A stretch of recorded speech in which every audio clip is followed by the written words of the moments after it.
Before we talk about what Susan Rice has just said, let me just begin with, the funding the battle against ISIS. And we know President Obama is asking Congress for this official approval to keep, hitting ISIS. But first, what exactly would Congress need to sign off on?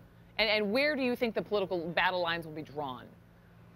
Well, in terms of authorizations, to be honest, the Congress doesn't need to do anything, because President Obama still has the original 2001 authorization for the use of military force that goes back to the immediate aftermath of 9/11. He just doesn't like using that authorization. He thinks it's time to have something more tightly construed, more specific, less open-ended. As you know, he was always a critic of how that particular resolution and the broader political climate around that period of time led to the invasion of Iraq, which he saw as disconnected from 9/11.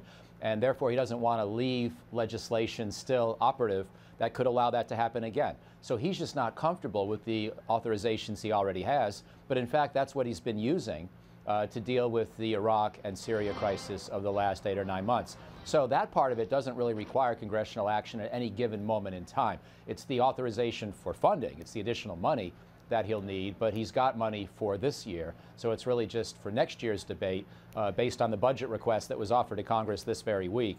That's going to be the essential requirement, but he has 9 months for Congress to work on that.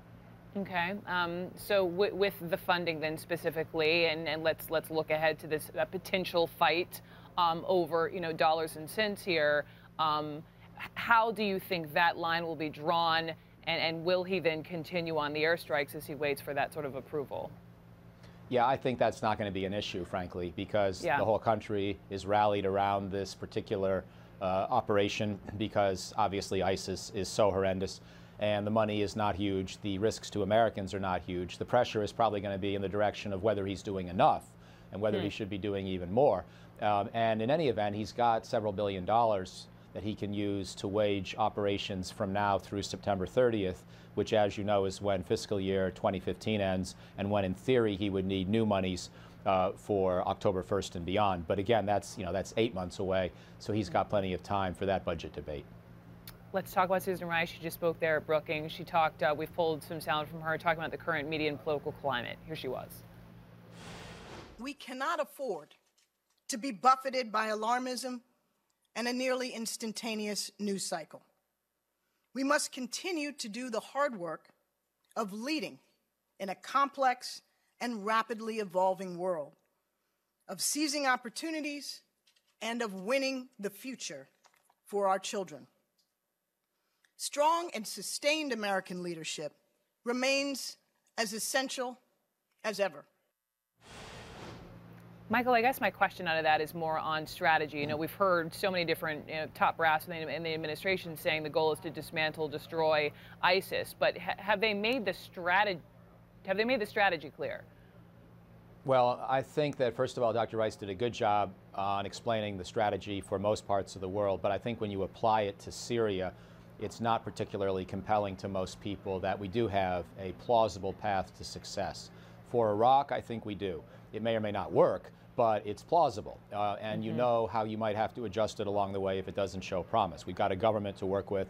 The government has an army we're helping rebuild. At some point, they'll be ready to go attack ISIS in the northwestern part of Iraq. In Syria, by contrast, there really is no credible force that we're working with that's got any chance of taking on either ISIS or President Assad. I don't think Dr. Rice really broke new ground on that particular issue today. And clearly it's going to be one that Ash Carter, the defense nominee, and others continue to get grilled about on Capitol Hill, and where we continue to have a big, vigorous debate. There may not even be a good, plausible Syria strategy within reach right now, but I do think we're going to have to do more as a nation to deal with ISIS, because the current help for the opposition in Syria, the so-called moderate opposition, is way too little and way too late to make much of a difference, I'm afraid. Michael O'Hanlon, thank you. My pleasure.